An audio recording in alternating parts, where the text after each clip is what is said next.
fellow Falcoholics, what is up? Welcome to episode 253 of the Falcoholic Live. I am your host, Kevin Knight, at Falcoholic Kevin, joined by my guest. He is Daniel Flick at DFlick Draft. Well, not DFlick Draft. Remember, it's a new... Okay, I just did it because I just read the card. I can't put two thoughts in my mind. It is now at by Daniel Flick. It's a new at. So, Daniel, welcome. Yeah, thanks, man. Yeah, I had to change it up a little bit. Kind of got a little tired of the old name and had to kind of accurately portray where I'm at the moment. So, yeah, sorry about the whole graphic deal there. I mean, really just a tough spot for an unfortunate turn of events. Just truly kind of not what you want to see. But no, glad to be on. Glad to talk some Falcons ball as always, and obviously very excited to continue my illustrious track record on the Falcoholic pod. So yes, ready to go. Daniel has flown up the ranks of our guests here because I had to get a pinch hitter for Adnan, who's dealing with some stuff, and Eric was also busy. So Daniel's now made it to third in the rotation, which is a meteoric rise. So congratulations, Daniel, on that. I know it's a crowning achievement for you. Yes. Yeah, no, I'm very, very proud of that. It's a truly, as I said, illustrious. I'm very, very excited. It's a huge accomplishment. So hopefully, keep on rising up the 53 man and make sure that I'm, safe come roster cuts next Tuesday, I believe. So yeah, definitely. I don't know. I think I'm off the bubble for now. I think I'm off the bubble. Yeah, I think you're off the bubble. I would say like core depth piece, maybe special teams ace type level at this stage. But we'll see. We got a whole season. By the end of the season, you could be, a core rotational piece on the defensive line or something like that. So there you go. I'll be Nate Landman. There you go. Yeah, third linebacker, Nate Landman. Put some respect on him. So, guys, thank you so much for tuning in. We're gonna be getting into some stuff today. General ideas, how are we feeling about the team?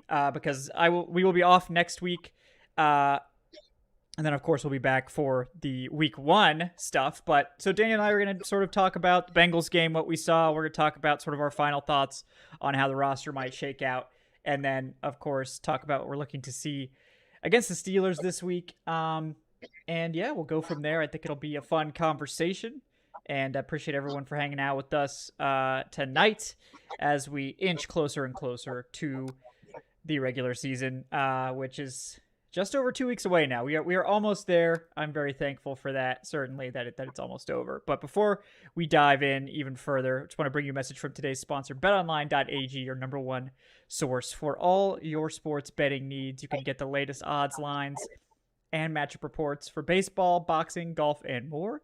Perhaps you're feeling overly confident in these Falcons, maybe even more so after our conversation tonight. You can bet on Atlanta to win the NFC South right now. You can also bet on various futures like that. Hammer those Desmond Ridder overs. I don't know why people still think he's not going to start, 17 games, but whatever. No matter what you want to do, though, BetOnline is your sports intel headquarters this season, as they've got you covered for all your insider sports betting needs. BetOnline is the fastest and easiest way to get your betting info, including live betting options and your favorite casino and card games you can play right from your home. So head to the website today or use your mobile device to get in on the action, and be sure to use our promo code BELIEVE, that's BLEAV, to receive your 50% welcome bonus on your first deposit. BetOnline, where the game starts. All right, Daniel. I've talked about the Bengals game an awful lot on the watch party and otherwise, so I'll give you the floor first to wherever you want to take it. Sort of, we did get to see a little bit of the starters. We got to see an extended look at Taylor Heineke, which we didn't get to see at all in week 1, among other things. But yeah, sort of what was one of your main takeaways from that game? Yeah, I liked the way the first team offense moved the ball. I think I tweeted this out after the game. I think the most fascinating stat of the entire night is that the Falcons' first team offense actually gained, I believe, 106 total yards from scrimmage. Of course, they lost 28 from various penalties that, again, I would consider to be quite uncharacteristic looking at last year. And I mean, like, if you look at Chris Lindstrom with 2 penalties in 1 drive, when I think he had 3 the entirety of the last 2 years, that's not a guy that you're worried about being penalty prone. So, again, I kind of was I believe the Falcons finished the game with about 10 penalties for 62, 65 yards, kind of somewhere in that range. Is that what you want? No, obviously not. But again, I think you look at, I think Arthur Smith considering the Falcons were quite literally the least penalized team last year, offensively, defensively, overall, they were the least penalized team everywhere. So I think Arthur Smith deserves a little bit of the benefit of the doubt there, and I think that there should be a lot of confidence that that's not going to be a problem that filters into the regular season. And I think it's more important to kind of focus on the actual offensive efficiency, which I thought was very high. It's kind of a shame that the modern day social media will take, Kyle Pitts' one-handed catch or Bijan's one-handed catch and say that's just a bad ball from Ritter. The guy was really, he was fine. He was probably better than fine on his drive. I think the Falcons moved the ball, as I mentioned, extremely well. And that's all the Falcons want Ritter to do, is to be a facilitator. Arthur Smith has said this, and it's pretty much, I feel like, a common thought that Ritter doesn't need to be particularly special to win games. Again, that's where you kind of enter the argument of, is that enough come postseason time? I think you kind of cross that bridge when you get there. But I think that as of right now, preseason wise, I think you're kind of looking at, can he move the football? That's the one thing Arthur Smith has said from the jump is, are you moving the ball? Like, that is object, 1A of playing QB in the NFL is, can you move the football? The Falcons moved the ball at a very, very high clip. I thought Bijan was very, very impressive. I think Mac Hollins, when we were at Camp Kevin, I thought Mac Hollins was very impressive. The chemistry that he and Ritter had was very apparent. And I think you saw that early, that he was a guy that they felt in rhythm. They felt like there was a level of chemistry that was already there, some confidence as well. And I think that was a pretty important takeaway.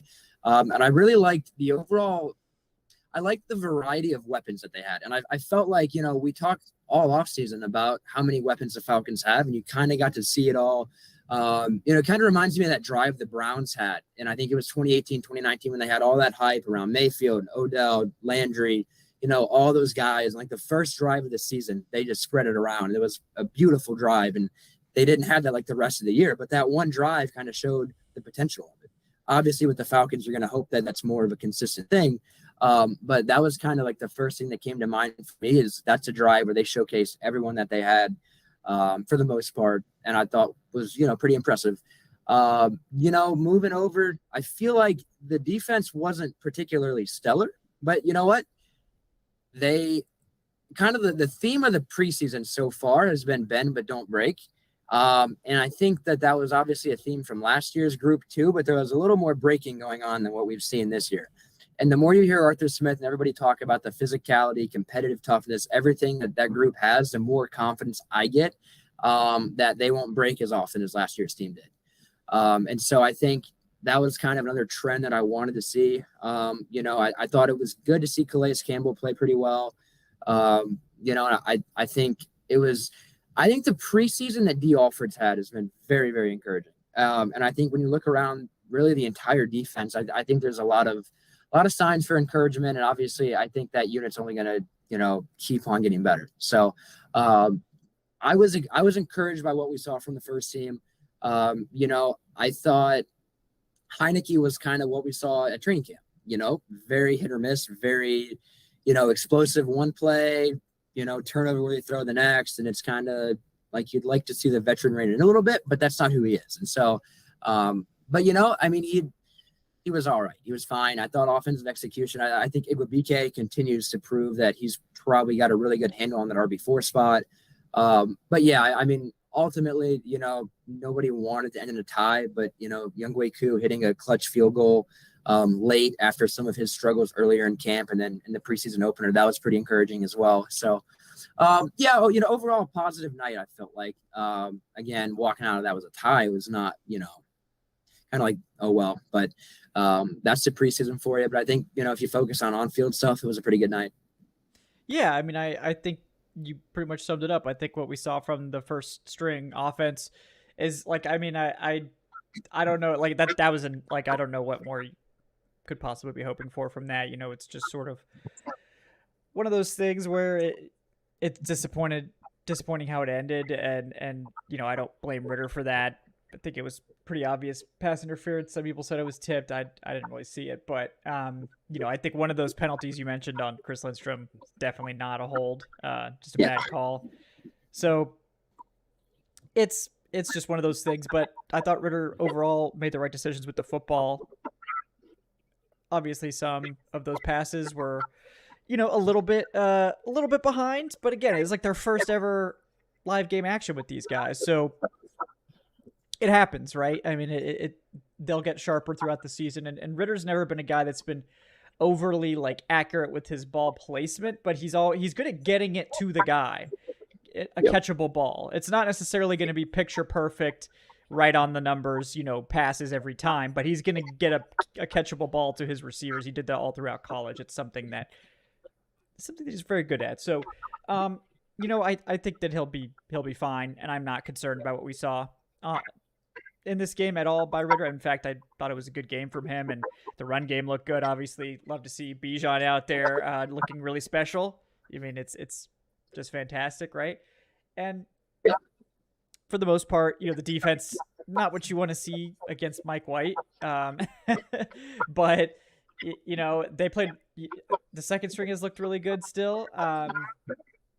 Obviously, you would like them to close out the game better, the depth guys, but it's the depth guys. A lot of those guys probably aren't going to be making this team. Right. Definitely like what we saw from DeMarco Helms, though, and that could be a good place to segue into sort of our roster discussion, because DeMarco Helms, 2 picks in 2 games, flying around the field, leading the team in tackles, I believe, in the preseason. What do you think about Helms so far? 7th rounder coming in and sort of just making himself known immediately. Yeah, I immediately think back to our conversation on the live draft show when Atlanta took him, and I think a lot of us were in agreement that he'd probably make the roster.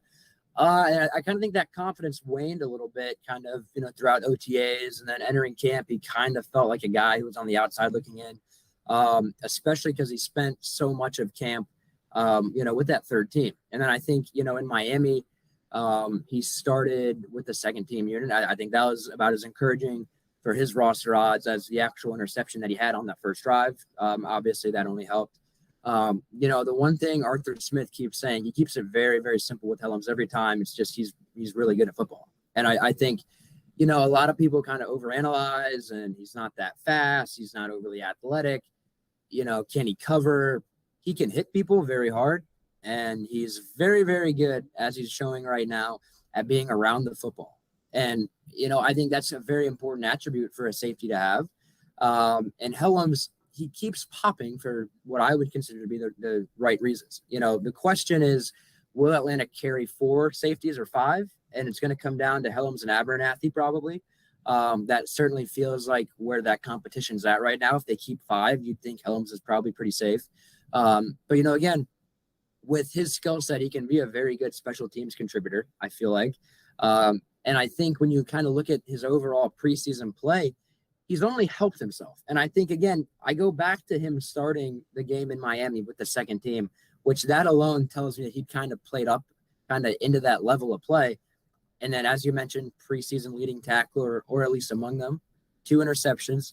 And again, continues to just make play after play and put himself in good spots. And I think, for a 7th round pick, it would be kind of easy for him to get lost in the shuffle a little bit. But again, playing at Alabama, you knew he'd show up pretty pro ready, well coached, and again, pretty physical. Obviously, that was kind of his trademark entering the NFL, and he's lived up to it so far. And I think that really again, I'm not sure that I've gone back and forth on him and Abernathy. That's kind of been one of those battles that I've been really, really split on. And I think right now, Abernathy, it feels like they've had Abernathy one step ahead throughout most of the preseason. But I don't think I feel like when you look at what Helms has done, it's impossible to not keep him on the 53. And so to me, I think that that's going to probably end up being one of those tough decisions that they end up making. And it's going to be, can we slide Abernathy through waivers and have him back in some capacity? And I think that's the risk that they end up taking. So I think as of right now, I think Helms, I think he's really, really tight. Tomorrow night will be a very, very big game for him.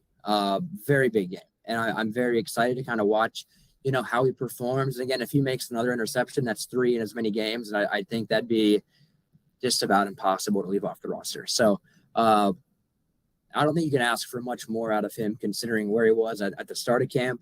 And then just what he's done throughout camp. I mean, even prior to the preseason, he was intercepting passes in camp. I mean, he was consistently around the football. And I think that, when you look at Arthur Smith, Ryan Nielsen, what they're trying to do, it's all aggression, it's all physicality. And when I think of DeMarco Hellams, I think of aggression and physicality. And so I think right now he's on the right side of the bubble. But again, tomorrow night's going to be huge for him.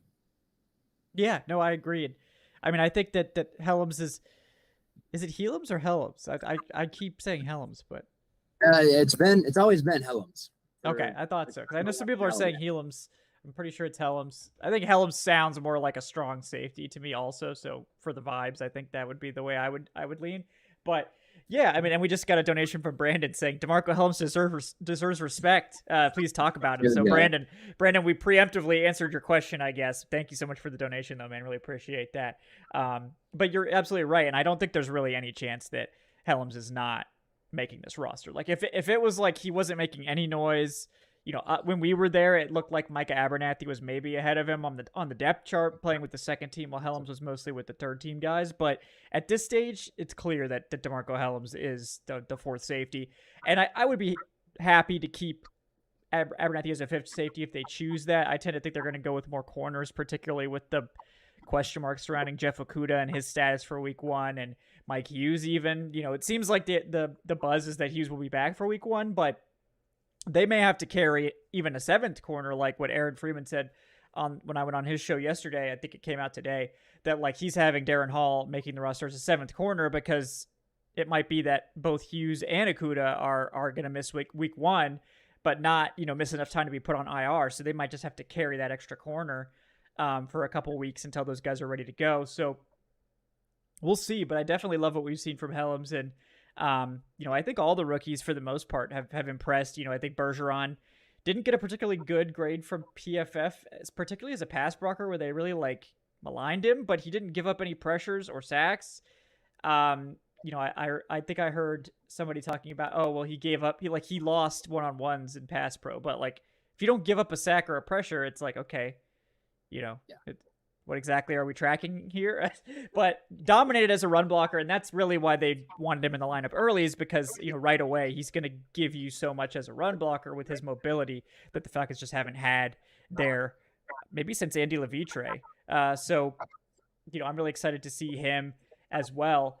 But yeah, I mean, I think overall I'm pretty happy about what we've seen through 2 preseason games. This team has actually been really competitive and strong in the preseason this year, which doesn't necessarily mean anything, but given that we've seen this team basically get their asses kicked every single week in the preseason for years and years prior to this year, I think Arthur Smith finally started winning, a preseason game here and there, but Dan Quinn's teams were notorious for just getting pantsed in the preseason every single year. So what do you think about that? Do you think there is anything to that this team is actually winning some preseason games?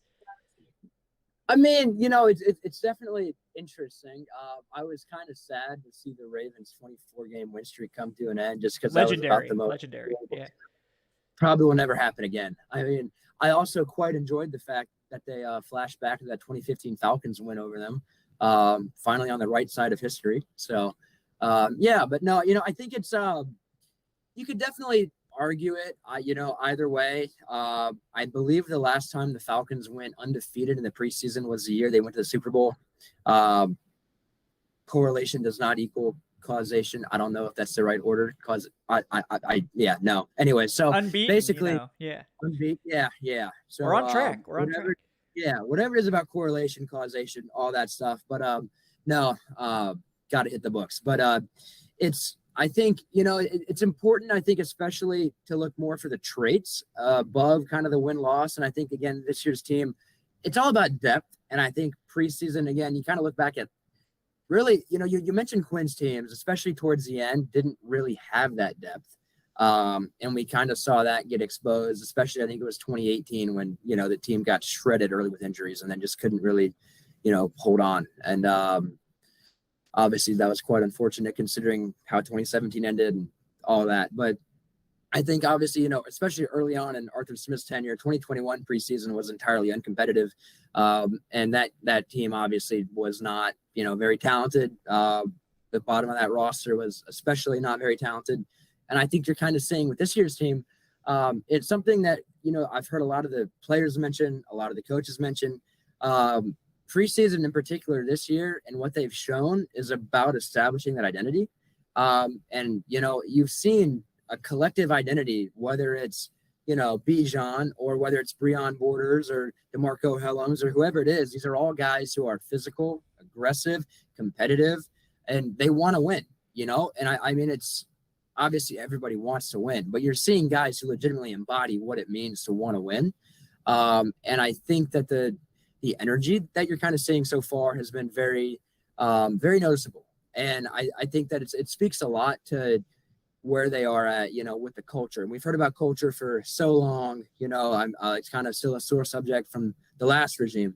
But for the last year, all we've heard about, whether it's players in the locker room, Arthur Smith, whoever it is really that's being asked about culture, it's always, very open, but a very tight-knit group, open-minded, and again, a group of guys who just really want to win and kind of embody what it means to want to win, or doing the right things behind the scenes to try and win.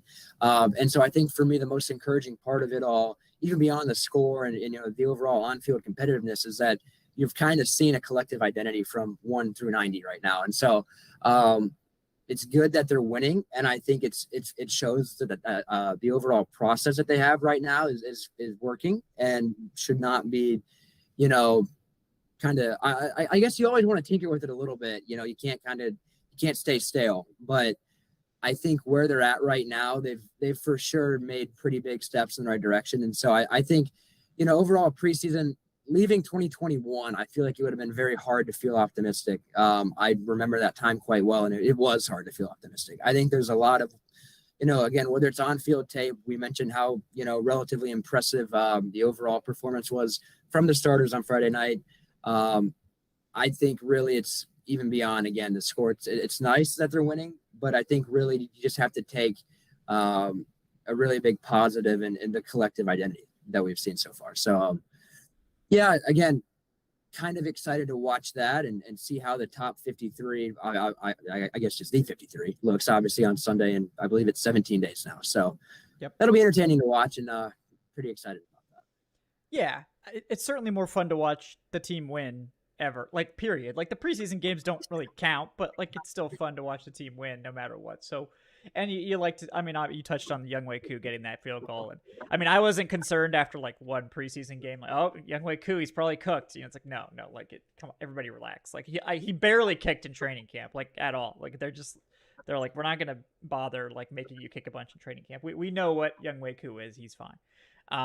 So that was nice to see. But yeah, I mean, speaking of that 90-man, of that 53-man roster, won't have a Wednesday night show next week. We will, of course, have the watch party tomorrow night, 7:30. If you guys are wanting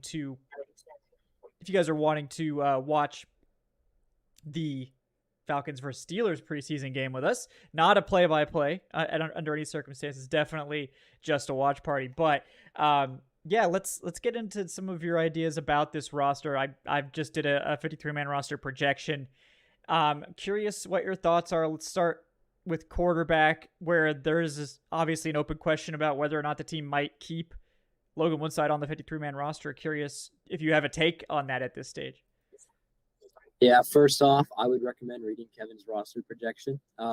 As a guy who has previously, had the responsibility of writing a roster projection, those are not always the easiest things to put together, and certainly not the quickest things to put together. So no. I would strongly recommend reading that. And obviously Kevin knows what he's talking about. He's a seasoned vet when it comes to predicting 53-man rosters at this point. So, I'd read personally. So, yeah, but anyways, Logan Woodside, I personally don't think you're going to see him carried on the 53-man.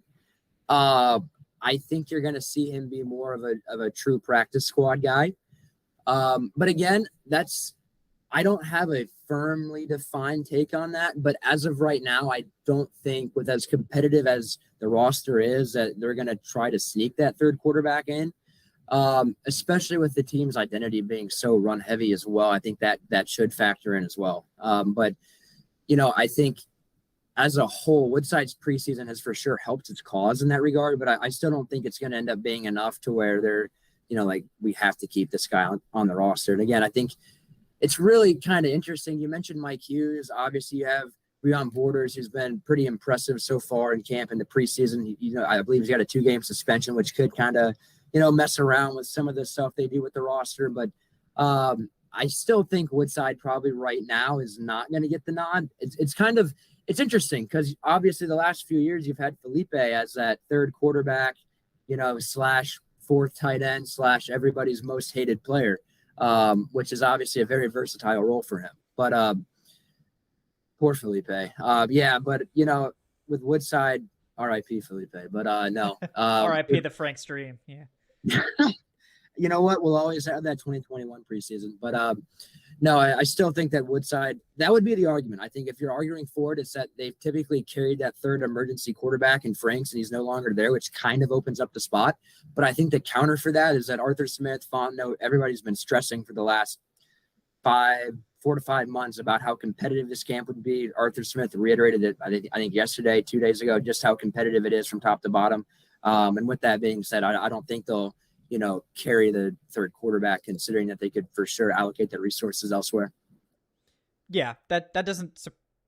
I think it's really just that new third quarterback rule that makes me strongly consider, and the fact that Woodside has been pretty good in the preseason, and I hope you haven't spent too much time watching other teams' preseason games, but if you had, it's bad. So there are plenty of teams that might be, happy to get Logan Woodside as their third quarterback or second quarterback, even depending on what team we're talking about. But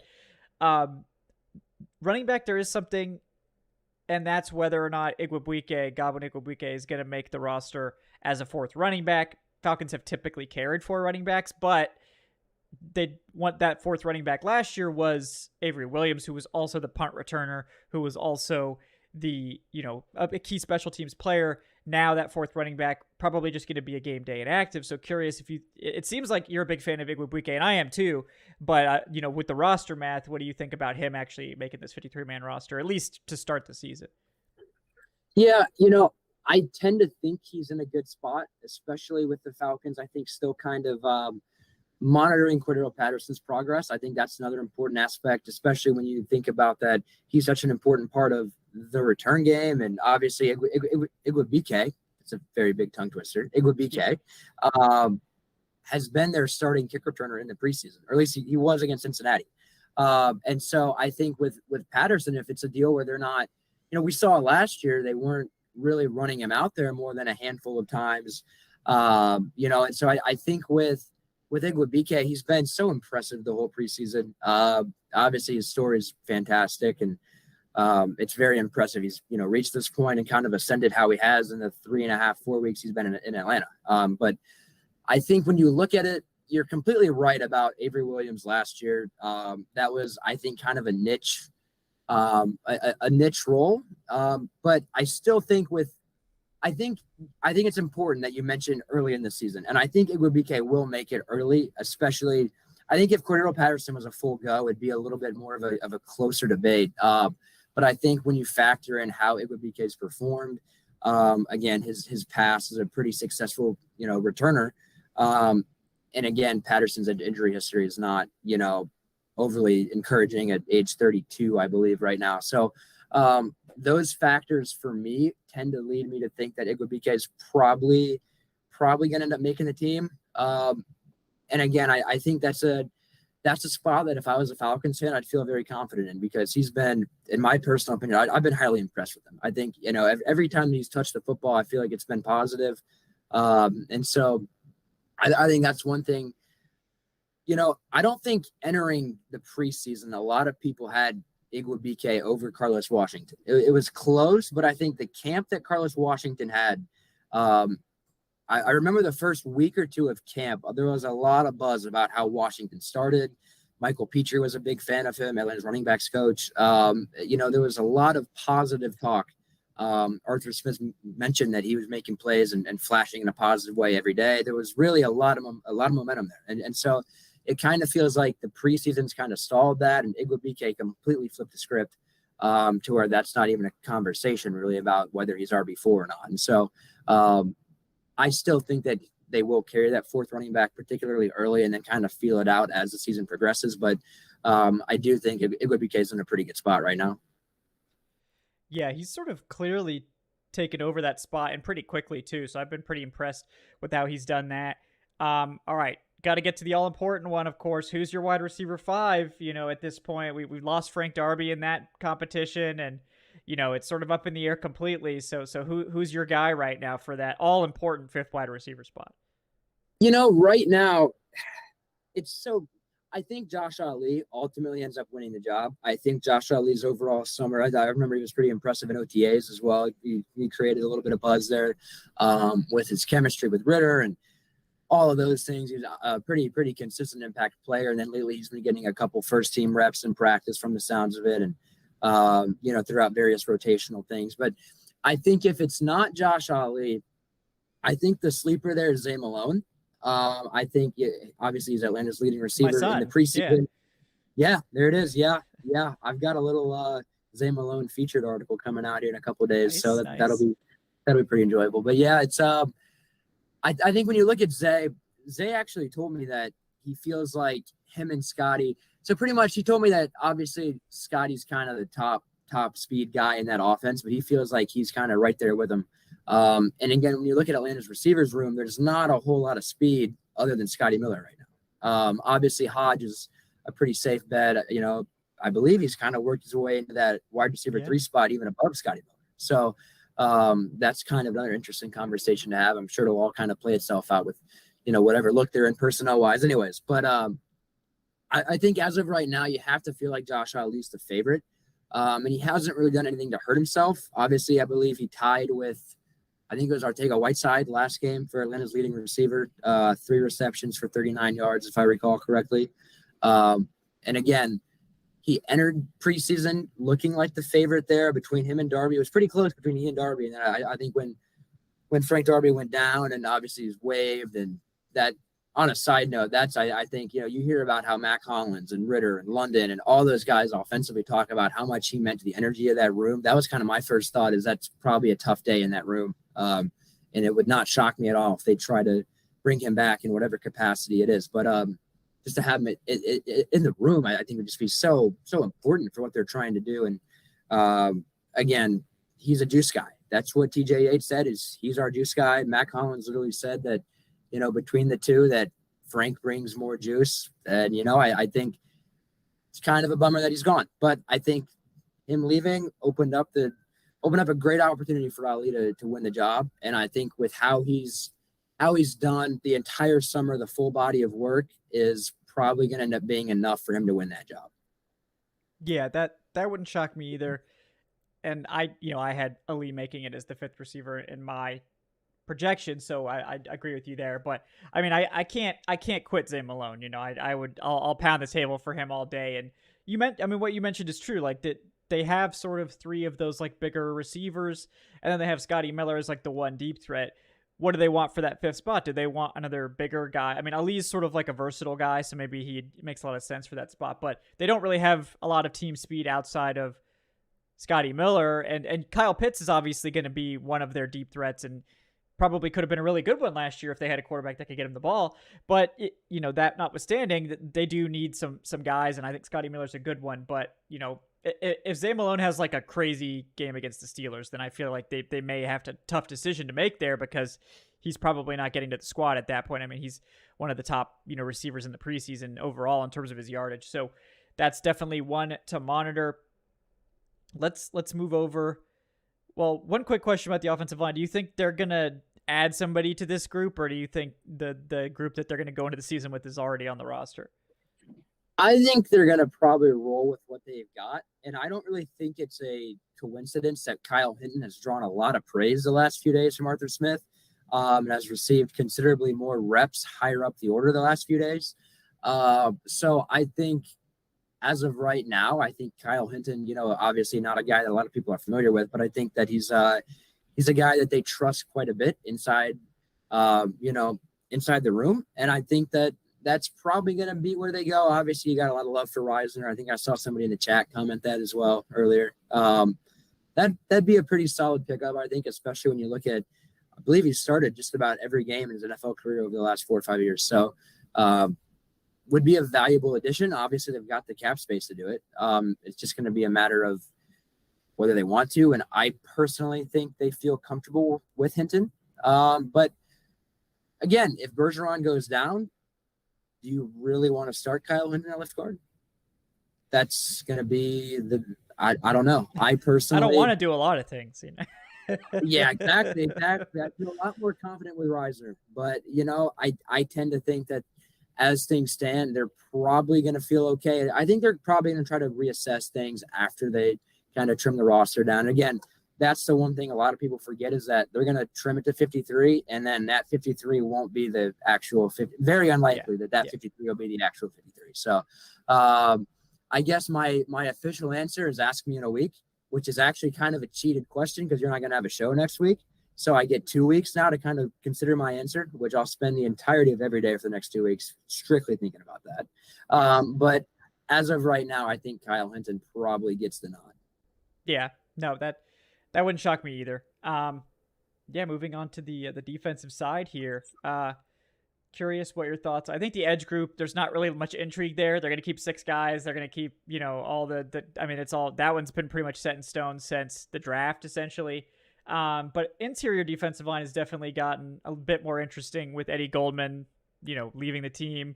And that's opened the door for a guy like Timmy Horn to make it, but, potentially Joe Gaziano making it as a 5th guy. Curious how you think that interior room ends up shaking out here. Yeah, I think the one name to really watch is Albert Huggins. I think that's really, he's been very, very good so far. After the game in Miami, Arthur Smith mentioned that him and Timmy Horn were, the 2 guys that really flashed to him inside. Huggins, again, on that first depth chart, he was, I believe, the last defensive tackle listed. And again, how much weight does that carry? Next to none. Very little. Yeah, but nonetheless, it's good for the narrative I'm trying to push here. So, anyways, his rise throughout, preseason and camp has been very impressive. Obviously, he was a pretty late signing and came in and has really impressed. I think kind of the same deal with LaCale London inside. Very competitive guy. Got overheated actually 2 or 3 practices ago and had to be taken back in, which is interesting. But I don't think he's, in contention for a roster spot, to clarify, but I do think he'd be an interesting practice squad guy for them if he clears waivers. But back to the point, Timmy Horn, Albert Huggins, I think that's what it comes down to. Joe Gaziano, again, I feel like he's kind of been an under the radar, steady presence pretty much the entire summer. And so I think it's going to be difficult. I think he ends up probably, I personally think he's probably around that like 58th to 59th guy right now, kind of in that relative range if we're putting a number on it, to where he's kind of just outside. And I'm not really sure there's a whole lot more that he can do to kind of unseat Horn and Huggins. It's kind of just where I'm at right now. I think Timmy Horn's got the advantage there as things stand. Obviously played in every game last year as a rookie.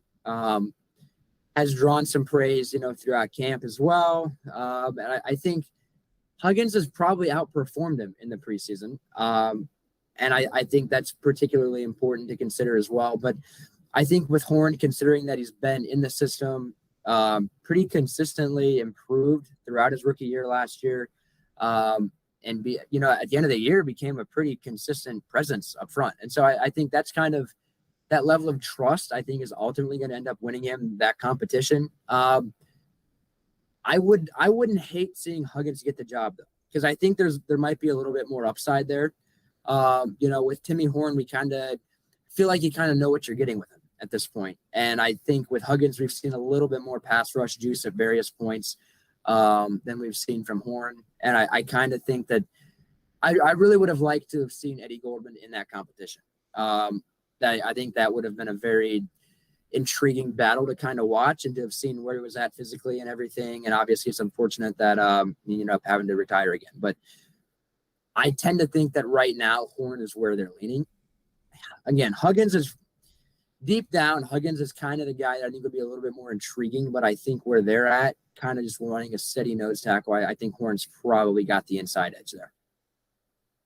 Yeah, no, I definitely Horn, I think, is going to make it. I think he's pretty clearly won that nose tackle job. With Huggins, Huggins has looked really good, so you're definitely taking a risk by putting him on the practice squad. I just wonder, I just wonder, Joe Gaziano hasn't played a lot in the preseason, and that might sound like a bad thing to a lot of fans, but I think it means that they have a lot of confidence in that player.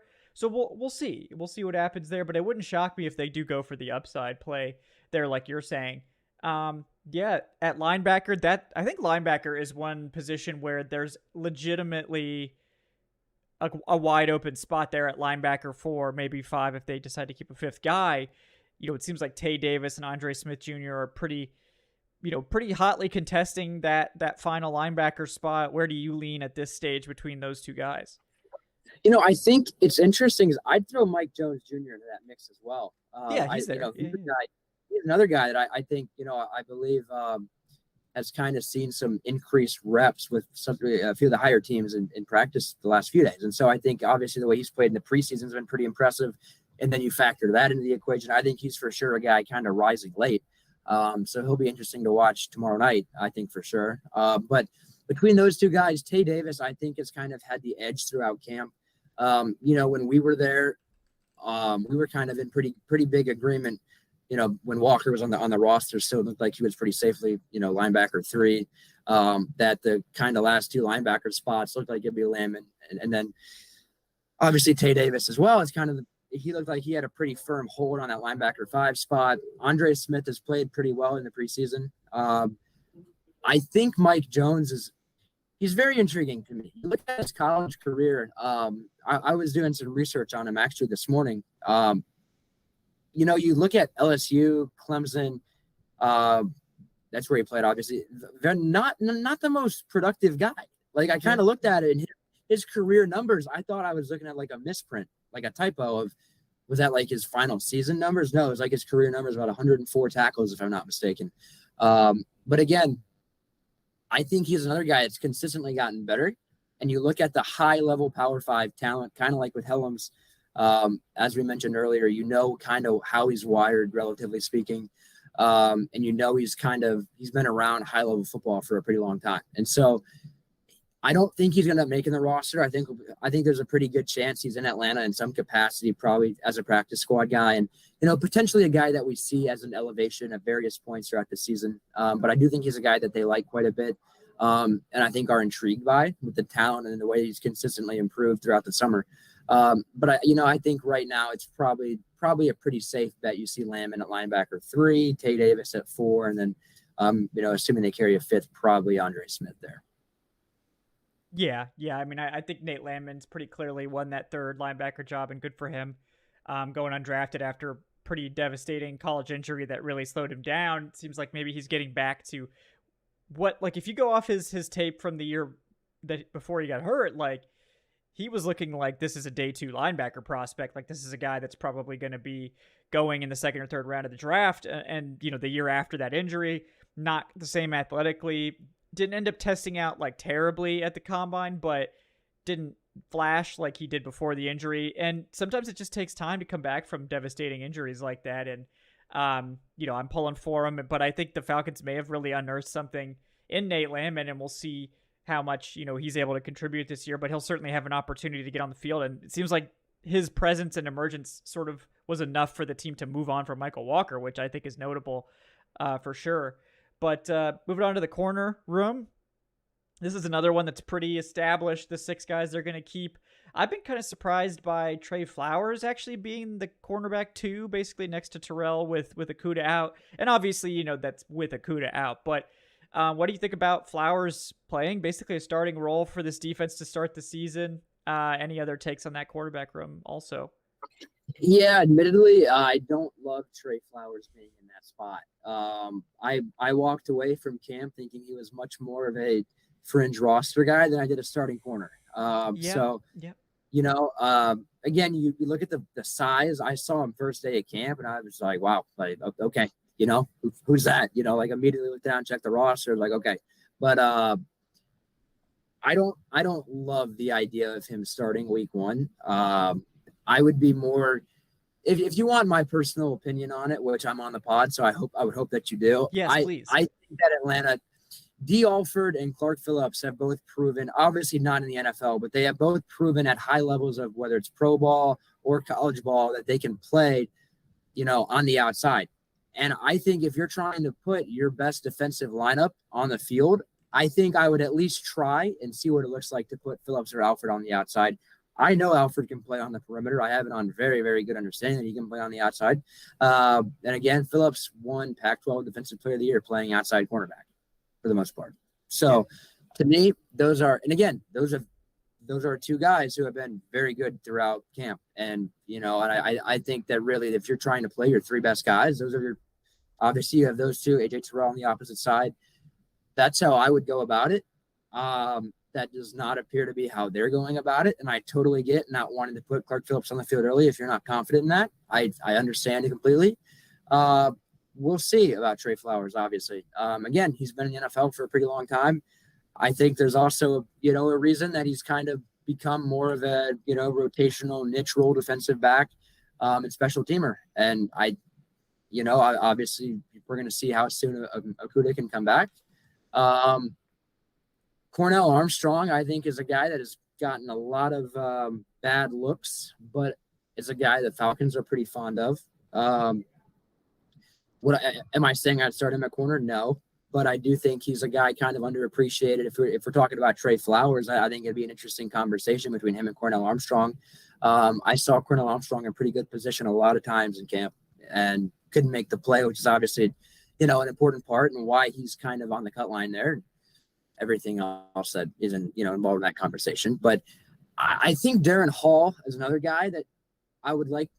I kind of wish it would have been more of an open competition there. Obviously, the Falcons have seen more out of all those guys than we have. And obviously, I'm not going to, openly question any of that because they know way more than we do. And they are way more informed than we do. That's like my main pet peeve is, you should do that, should do this, should do that.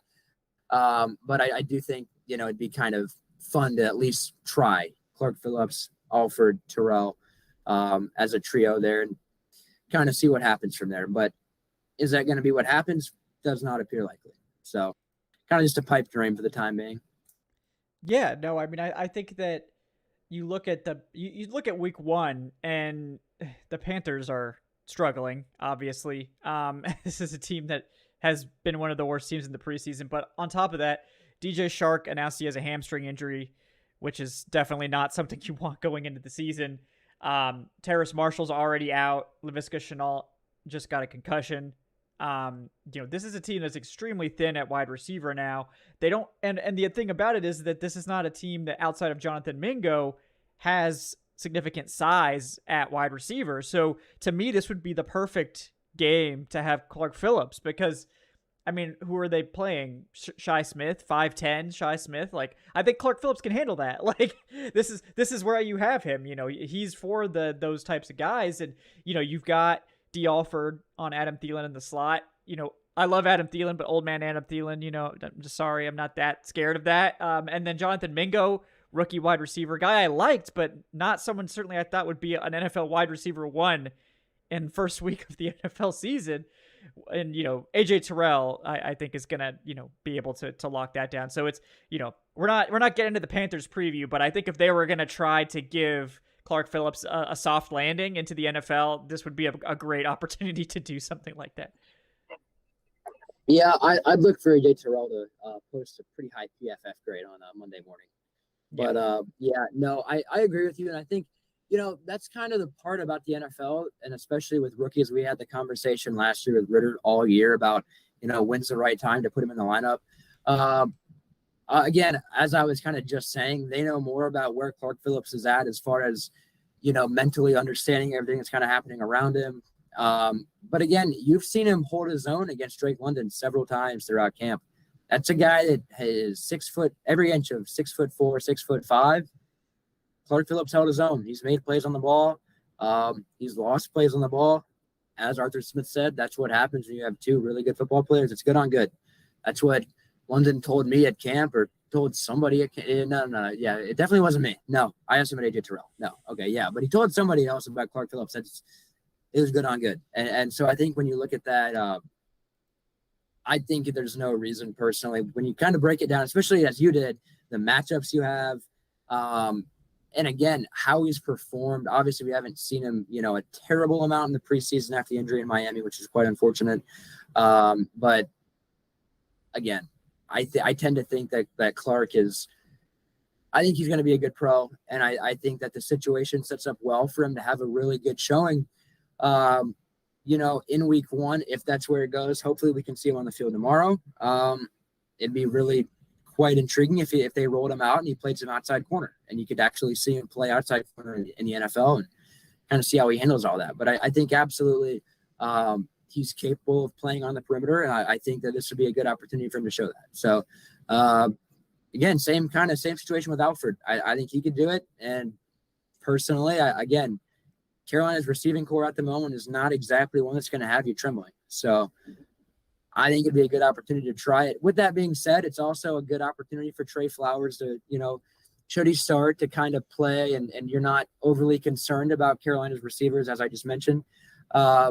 So you can probably survive. But do you want to survive, or do you really want to, again, this is an aggressive defense. I think the aggressive play would be rolling out, Phillips and Alford. But we'll see how they kind of how that unfolds. Obviously, there's still 2.5 weeks left. So yeah, things can still change, but kind of interesting to kind of watch that all play out. Yeah, for sure. And we'll see how it shakes out going into that week one matchup. But speaking of things we'd like to see on tomorrow's preseason game, reminder, folks, watch party tomorrow night, 7:30 p.m. For some more preseason action, final preseason action of this season. Daniel, just wondering what kind of stuff you're looking for in that game. I don't think the starters are going to play. Do you think we'll see any of the starters in this one? I don't think so. I think the more that you listen to it, I tend to think, I'm pretty sure Pittsburgh said they're probably not going to play the starters, what I believe I saw Mike Tomlin say yesterday, I think. And I tend to think the Falcons probably won't either.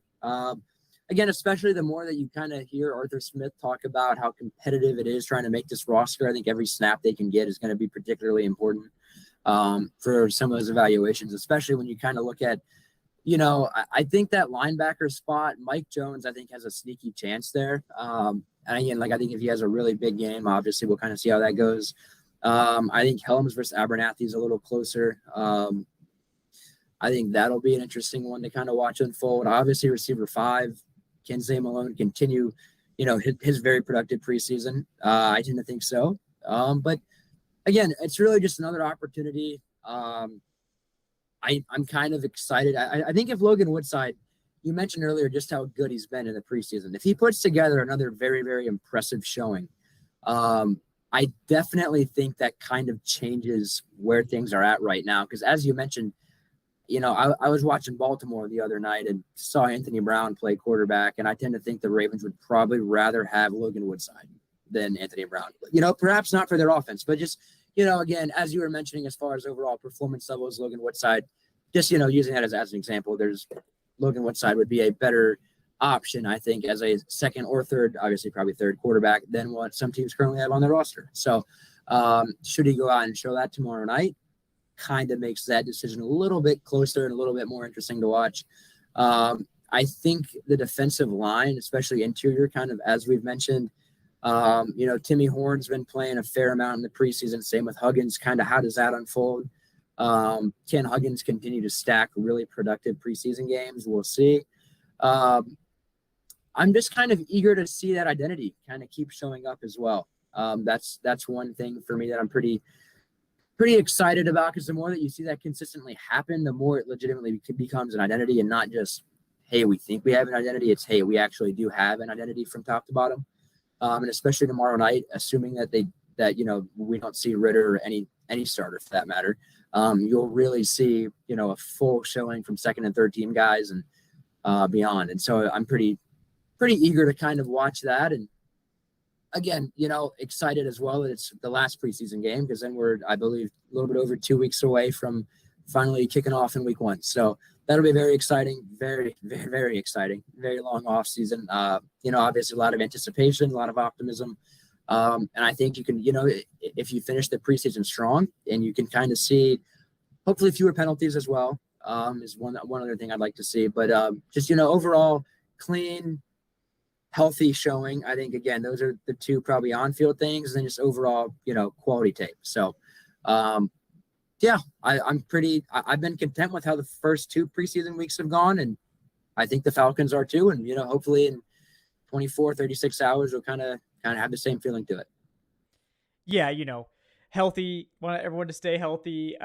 Go out and put on a good show, a fun show if possible. But ultimately, let's see some guys stake their claim to the roster. I mean, I think that'll be something fun to watch, and I'll enjoy it. And yeah, I'm looking forward to that, and also to getting through the preseason and getting to some real football talk, and obviously getting to preview this Panthers game where, please God, Falcons, let's just get this week 1 dub. Like, I need it. Like, we all need it so bad. So, we just really need to get it. But yeah, Daniel, appreciate you so much, giving us so much time this evening, guys. He is by Daniel Flick, not at DFlick Draft anymore. We're gonna have that updated, for the next one. But Daniel, any final thoughts? Anything else you want to plug before we sign off tonight? I don't think so. Again, just, check Twitter. As you mentioned, I have the new name. It's been new for about a week or two, I think, by now. Kind of a bit of a culture shock, opening up Twitter and seeing my new name. Obviously, it was my doing, but still new to see that, and all of those things. But yeah, no, as you mentioned, hopefully, I'm tired of writing that the Falcons haven't been above 500 since I think it's 2017. I would like to see that stat changed. One of my favorite parts about the early part of the season is having new stats to type after writing the same old ones from years past or whatever seasons past for about 7 months in the off season. So very, very excited to actually get new numbers to write about and new storylines, and hopefully the most competitive Falcons team we've had in several years. So as always, Kevin, I appreciate you having me on. Hope to be back on soon, and appreciate all the people watching and listening, interacting for sure. Yeah, absolutely. And thanks once again to Daniel for donating his time this evening. Guys, thank you so much for watching. Once again, reminding you, tomorrow night, Thursday night, 7:30 p.m., we'll have the watch party going for this last preseason game. I may do another roster projection. We'll see if things meaningfully change after this preseason game. I'll probably do one, but if not, then I probably won't, and I'll just stand on my previous projections. But we'll see what happens there. But either way, check out thefalcoholic.com for all that great written content. Make sure to like and subscribe here on YouTube if you're enjoying the show. Leave us a comment. If you're listening to the podcast audio, leave us that 5-star review. That really helps us out. Thank you guys so much for that. Appreciate Daniel also for pinch hitting in the Patron Fantasy League. We were down. We just needed, that clutch ringer in there, and Daniel obliged us there. So again, thank you for that, Daniel. And yeah, guys, thank you so much for tuning in tonight. I'm Kevin Knight at Falcoholic Kevin. Check out the community Discord server. Link is in the show description. If you're interested in supporting us on Patreon, it's patreon.com/Falcoholic Live. Tonight's show was brought to you by BetOnline. We will see you guys real soon here on the Falcoholic Live. Thanks again. We will see you tomorrow night even. So, hey, see you then, guys, for the final week of preseason. Then we'll be on to regular season talk at long last for myself, for Daniel. Thank you guys so much.